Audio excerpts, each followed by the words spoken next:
What I learned after getting a 96% average sleep score on Whoop over the last year. Wanted to quickly share, was looking back at my year in review on Whoop and was curious what my average sleep score was over the last year.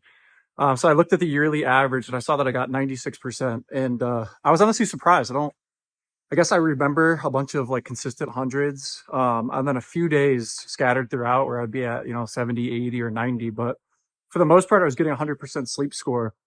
And I don't share that to brag or be like, hey, look how good I'm sleeping. Look how much of a beast I am that's sleeping. I really don't care about that.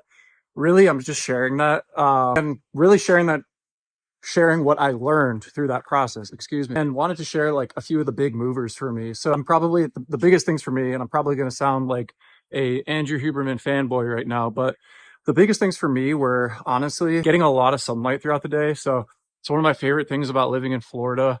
I'm in the backyard now, just getting home from the gym, have the ice tub, the pool, and I love being outside. And just, first thing in the morning is what Huberman talks about, getting out in the sunlight, getting that sunlight in your eyes to start your body's clock and get started with a strong circadian rhythm, and then getting out throughout the day. And again, in the evening, getting that low solar angle sunlight where the sun's going down, kind of like it is now. It's hard to see, but when it's kind of setting in the sky, getting that sunlight in your eyes is really another important thing. Additionally, Huberman also talks about going to bed and waking up at the same time. So really, he hammers home establishing that strong circadian rhythm and focusing on winding down at evening, turning off the big light, red light in the bedroom, or some of the other things that we do that I think have helped. Not eating a few hours before bed is another one, and then trying to keep a pretty consistent schedule of when you're going to bed and when you're waking up. So a few other things outside of the Huberman realm that really helped me. Number one, not being a parent. I'm just messing around. I'm not a parent, but I've heard from, obviously some new parents that would be the number one sleep killer. So any new parents who are potentially going to watch this in the future, I know this is a hard watch for you. So I'm understanding, but a few other things are working out pretty hard every day. So getting up to like a 7 out of 10 intensity workouts pretty much every day of the week. I like to do. I usually take like one day off where I'll do like some stretching or get in the hot tub and do a little stretching and just kind of take a rest day. But pushing my body, and what that does for me is it silences that inner voice that sometimes can, that inner anxiety that pops up from time to time, when your inner voice is telling you that you're not enough or you're not doing enough. For me, a hard workout always like quiets that and makes me ready to sleep at night. Additionally, focusing on having a good clean diet.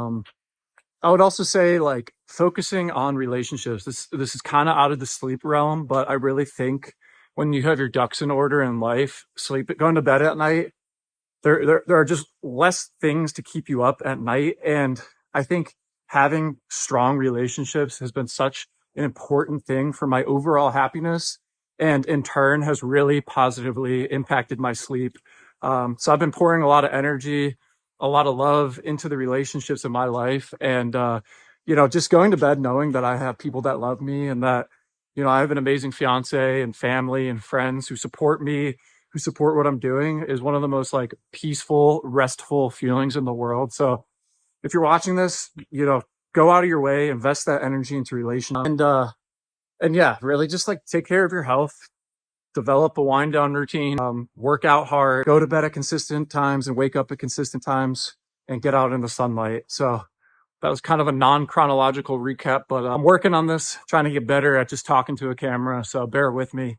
But those are the big things that allowed me to get a 96% average sleep score on Whoop. Stay tuned. Like, subscribe if you want to hear me share more random things that I want to talk about in my day-to-day life. Thanks.